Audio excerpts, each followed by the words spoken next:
Hello good morning बच्चों, welcome back in maths classes. आज मैं आपको DAV class 8 maths chapter number 3 exponents and radicals इसके होट्स के क्वेश्चन नंबर 1 एंड 2 कंप्लीट कराने जा रही हूँ, जिसके साथ हमारे होट्स के सारे क्वेश्चन कंप्लीट हो जाएंगे। ठीक है, इसमें 2 ही क्वेश्चन दिए हुए हैं बेटा। इसका क्वेश्चन नंबर फर्स्ट क्या बोल रहे हैं, evaluate 6 raise to the power -1 minus 8 raise to the power -1, उस पूरे की पावर माइनस इस पूरे होल की पावर है -1, फिर प्लस का साइन है 2 raise to the power -1 minus 3 raise to the power -1 और होल की पावर है -1। इसको आपको सोल्व करके दिखाना है। ठीक है बेटा, इसको कैसे सोल्व कर सकते हैं? सबसे पहले आपको बताया था जो पावर्स नेगेटिव होती हैं उनको हम पॉजिटिव बनाते हैं। ये नेगेटिव है, ये नेगेटिव है, ये नेगेटिव है, ये नेगेटिव है। -1 तो बाहर दिया, उसको भी आप छोड़ दो। तो इसको पॉजिटिव कैसे बनाऊंगी? 1/6 कर दूंगी। ठीक है, ये 6 रेज़ टू द पावर -1 है ना, पॉजिटिव कैसे हो जाएगी? अपोन में जाकर, यानी कि न्यूमरेटर में इसके नीचे कुछ नहीं है तो 1 है ना, इसके नीचे कुछ नहीं है 1 है, इसके नीचे कुछ नहीं है 1 है, इसके नीचे कुछ नहीं है 1 है, तो न्यूमरेटर में है तो डिनोमिनेटर में चली जाएगी। इसी तरीके से क्या हो जाएगी 1/8 इस पूरे की पावर -1, फिर प्लस में ये क्या हो जाएगा 1/2 माइनस 1/3 और इस पूरे की पावर -1। अभी मैंने जस्ट क्या किया बेटा, जो पावर्स मेरे नेगेटिव में दी थी उनको मैंने पॉजिटिव किया है। न्यूमरेटर में नेगेटिव में थी तो डिनोमिनेटर में लेकर चली गई, जिससे कि नेगेटिव पावर्स जो है मेरी पॉजिटिव हो गई। ठीक है, अब उसके बाद मुझे क्या करना पड़ेगा 6 और अब ये इसको कैसे सोल्व किया जाता है, इसको ऑब्वियसली क्या करना पड़ता है, देखिए मैं आपको इधर बता देती हूँ एक चीज। यहाँ पर अब मेरे पास क्या है 1/6 माइनस 1/8 है, तो इसको कैसे सोल्व करूंगी? एलसीएम लेना पड़ेगा। तो यहाँ पर 6 और 8 का एलसीएम निकाल लेते हैं। 6 और 8 का एलसीएम निकाल लेते हैं। पहले सबसे 2 से डिवाइड होगा, प्राइम नंबर से हमें डिवाइड करना होता है। तो 2 3 ज़ा 6, 2 4 ज़ा 8, फिर प्राइम नंबर 2 से डिवाइड हो जाएगा, ये 4 3 तो नहीं होगा 2 हो जाएगा, फिर 2 1 ज़ा 2 और फिर 3 1 ज़ा 3। फैक्ट एलसीएम लेना आप लोग को आता होगा बेटा। तो एलसीएम क्या गया 2 2 ज़ा 4, 4 2 ज़ा 8, 8 3 ज़ा 24, यानी इन दोनों का जब मैंने एलसीएम लिया तो क्या आ गया 24। अब डिवाइड करो, 6 4 ज़ा 28 होता है। मैं आपको पूरी स्टेप ही करके दिखा देती हूँ, आप कंफ्यूज ना हो। 6 4 ज़ा 28 होता है, 4 को 1 से मल्टीप्लाई करोगे तो क्या आ जाएगा 1, बीच में माइनस का साइन है, माइनस का साइन आ जाएगा। 8 3 ज़ा 24 होता है, 3 को 1 से मल्टीप्लाई करोगे क्या आएगा 3 और ऊपर पावर -1।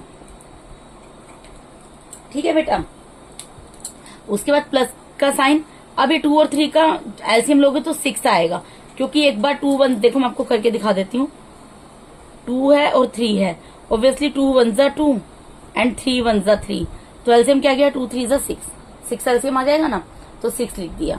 अब ये डिवाइड करो, 2 के टेबल में 6 कब आता है 3 पर, 3 को 1 से मल्टीप्लाई किया तो 3 आ गया, माइनस की जगह माइनस का साइन, 3 का टेबल 6 तक पड़ा, 3 2 ज़ा 6। बेटा क्या करना होता है, एलसीएम आप लोग को आता होगा, जो यहाँ पे डिनोमिनेटर में नंबर दिया होता है, जो भी हमारा यहाँ पर नंबर आता है एलसीएम लेकर, इसको हम डिवाइड करते हैं। तो जिस पर ये जाता है, जैसे 2 3 ज़ा 6, 6 पे डिवाइड हो रहा है, 3 पे डिवाइड हो रहा है ना, 2 3 ज़ा 6, तो ये जो 3 आया है इसको इसी नंबर के ऊपर के न्यूमरेटर से मल्टीप्लाई करना होता है। तो यहाँ पे 1 है क्योंकि, तो 1 3 से मल्टीप्लाई होगा 3 आ जाएगा, माइनस अब 3 का टेबल 6 तक पढ़ो, 3 के टेबल में 6 कब आता है 3 2 ज़ा 6, 2 को 1 से मल्टीप्लाई करेंगे तो क्या आ जाएगा यहाँ पर 2 आ जाएगा, 2 आ जाएगा ना यहाँ पर, उसकी पावर -1। अब इसको आप सोल्व कर लो, 4 में से 3 जाएगा 1 आ जाएगा, अपोन में 24 पूरे की पावर -1 है, प्लस 3 में से 2 कैंसिल होगा, 1 आएगा, अपोन में 6 और पूरे की पावर -1। अब देखो, अब तो इन दोनों को हम और सोल्व नहीं कर सकते ना, 1/24 को भी मैं और सोल्व नहीं कर सकती, 1/6 को भी वो और सोल्व नहीं कर सकती। तो क्या करना पड़ेगा, जो नेगेटिव पावर है इसको पॉजिटिव बनाना पड़ेगा। तो कैसे बन जाएगी 1/24 और 24/1 लिख दो, तो 24/1 है, मैं इसलिए नहीं लिख रही। ठीक है, प्लस 1/6 है तो क्या लिख दो 6, यानी कि न्यूमरेटर डिनोमिनेटर बन गया, डिनोमिनेटर न्यूमरेटर बन गया। तो 24 और 6 को प्लस करोगे कितना आएगा 30, आपका इस क्वेश्चन का आंसर होगा। ठीक है बेटा। अब उसके बाद नेक्स्ट पार्ट हम करते हैं, इसका नेक्स्ट क्वेश्चन करते हैं।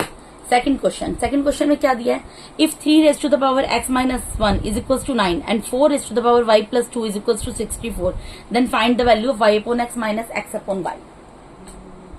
अब आपको यहाँ पर ये बोल रहा है, अगर 3 raise to the power x minus 1 जो है इक्वल्स टू 9 है और 4 raise to the power y plus 2 जो है इक्वल्स टू 64 है, तो आपको इस पूरे की वैल्यू निकालनी है। देखो बेटा, जैसा कि आप यहाँ पर देख सकते हैं, यहाँ पर तो सिर्फ वेरिएबल लिखे हैं एक्स एंड वाई।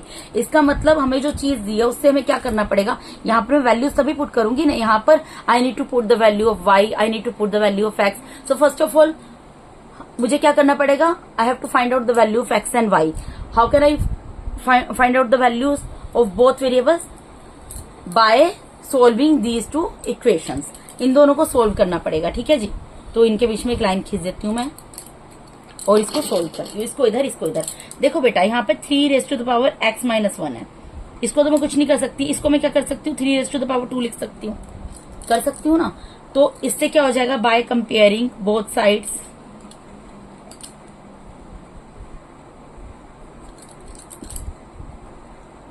अगर मैं दोनों साइड्स को कंपेयर करती हूँ, वी गेट, मुझे क्या प्राप्त होता है बेटा,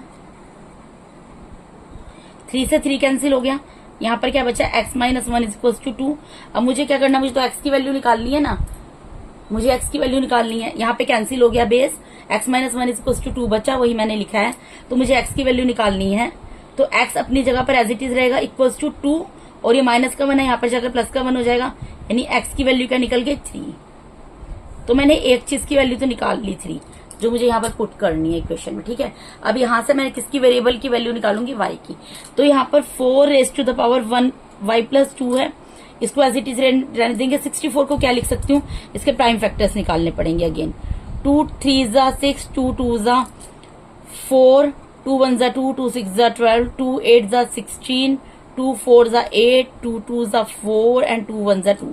तो 2 की पावर कितनी आ जाएगी, 1 2 3 4 5 6, यानी 2⁻6 आ जाएगा जब मैं इसको सोल्व करूंगी. तो इसके प्राइम फैक्टर्स निकालूंगी. तो ठीक है. अब यहाँ पर बेस सेम बनाना है, यहाँ 4 है या 2 है, तो 2 को तो कुछ नहीं कर सकती. इसको मैं लिख सकती हूँ 2⁻2 की पावर y+2 = 2⁻6. ठीक है. अब मैं यहाँ पर क्या करूंगी, ये जो 2 है ये किससे मल्टीप्लाई हो जाएगा, y+2 से, = 2⁻6.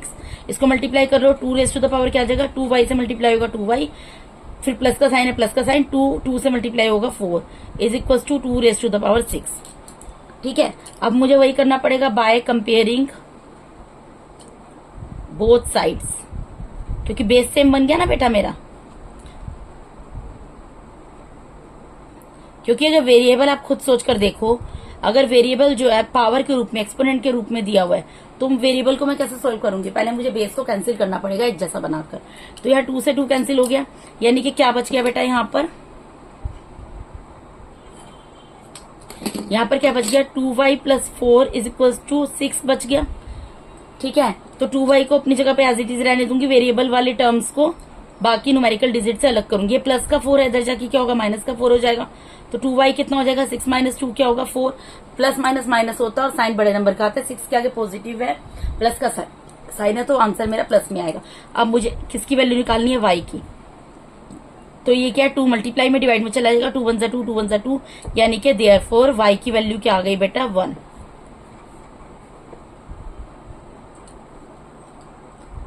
ठीक है. यहां पर ये निकल गया ना मेरा. अब मुझे फाइनली क्या करना है, मुझे किसकी वैल्यू निकालनी है बेटा, देयरफॉर y/x - x/y. इसको सोल्व करना है, y/x - x/y, इसको सोल्व करना है मुझे. ठीक है. तो अब मुझे इसमें क्या करना पड़ेगा, पुट x = 3 एंड y = 1, यही पुट करना पड़ेगा. तो y कितना है, 1 अपॉन में x कितना, 3 माइनस x कितना, 3 अपॉन में y कितना है, 1. अब इसको कैसे सोल्व करोगे भाई, इसका भी एलसीएम लेना पड़ेगा. ठीक है ना. तो 1 और 3 का एलसीएम क्या आता है, 3 आता है. अब इसको सोल्व कर लो. 1 और 3 का एलसीएम 3 आ गया. 3 1 3, 1 पे जा रहा है और 1 को 1 से मल्टीप्लाई किया, 1 आ गया. माइनस की जगह माइनस. 1 3 3 पर जा रहा है और 3 को 3 से मल्टीप्लाई किया, 9 आ गया. अब ये प्लस का है, माइनस का, प्लस माइनस क्या होता है, माइनस. तो 9 में से 1 गया, 8 आ गया. साइन बड़े नंबर का आता है, बड़ा नंबर 9 है, 9 के आगे माइनस का साइन है, तो माइनस का साइन आ गया, अपॉन में 3. तो ये आपका आंसर होगा इस क्वेश्चन का. ठीक है बेटा. तो इसके साथ ही मैंने आपको इस वीडियो में DAV class 8 maths chapter number 3 exponents and radicals, इसके होट्स के क्वेश्चन नंबर 1 एंड 2 कंप्लीट करा दिए, जिससे कि मेरे होट्स के क्वेश्चन पूरे कंप्लीट होते हैं बेटा। अगर आप मेरे चैनल पे नए हैं तो काइंडली मेरे चैनल को सब्सक्राइब कीजिए। अगर आप लोगों को मेरा टीचिंग मेथड अच्छा लगता है तो मेरे वीडियोस को ज्यादा से लाइक कीजिए और अपने फ्रेंड्स के साथ शेयर कीजिए। Once again thank you so much for watching my YouTube videos बेटा। Thank you so much. God bless all of you. Thank you so much.